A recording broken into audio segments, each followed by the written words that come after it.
Result में भी 11 दिखेगा कि नहीं दिखेगा?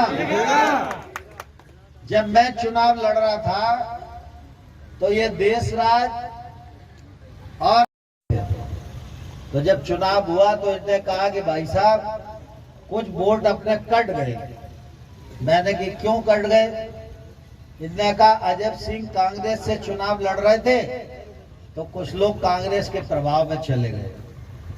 तो अब बलबीर सिंह दंडोतिया के साथ साथ पूर्व विधायक अजब सिंह जी भी कमल के नाव पर बैठ गए। तो अब कोई कमी रहेगी क्या गुड्डू भाई? नहीं रहेगी हैं?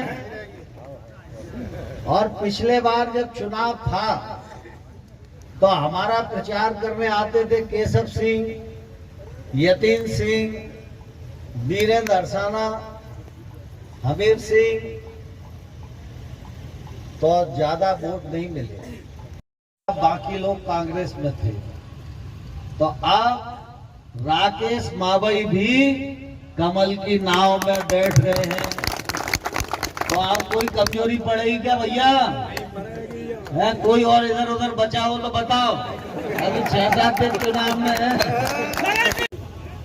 दरअसल व्यक्ति जहां का होता है उस क्षेत्र के लोगों की, उस क्षेत्र के कार्यकर्ताओं की, उस क्षेत्र की सब बिरादरियों की जिम्मेवारी होती है कि जिस क्षेत्र का प्रत्याशी है उस क्षेत्र से वो सबसे अधिक।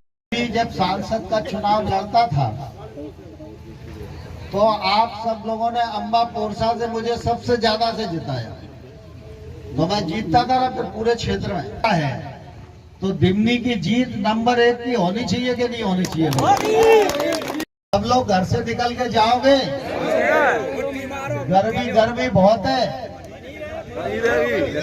गर्मी बनी रहे, कोई दिक्कत तो नहीं है। अब हम लोगों की कोशिश ये होनी चाहिए कि ये 5-6 दिन सिपाही बन के प्रचार मत करो, सेनापति बन के प्रचार करो। और कांग्रेस पार्टी पर आंधी बन के टूट पड़ो। आंधी जब आती है तो सारे दरख्त टूट जाते हैं कि नहीं टूट जाते?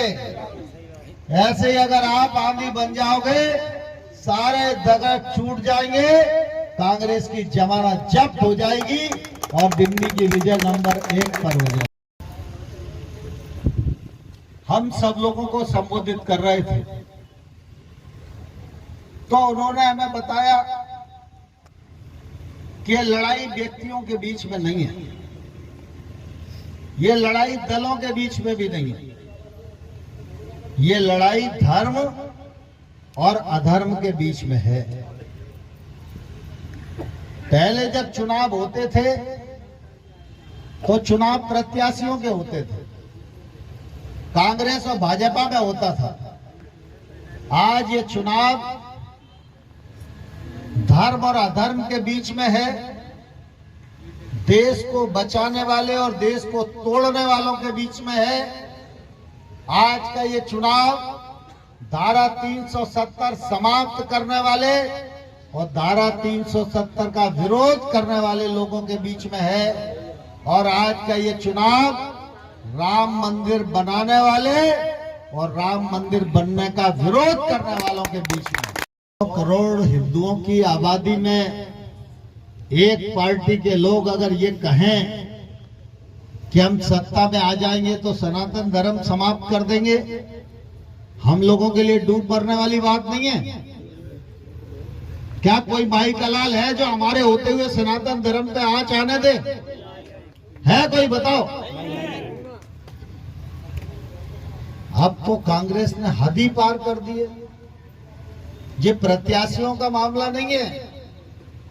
प्रत्याशी तो टटपुंजिए की स्थिति में इनकी कोई औकात ही नहीं है, शाही परिवार तक पहुंच भी नहीं सकते ये। अब कांग्रेस ने अपना घोषणा पत्र में कहा है कि जिनके पास जमीनें ज्यादा हैं उनकी जमीनें वापस ले लेंगे कानून बना के, और सबके घर की जांच कराएंगे।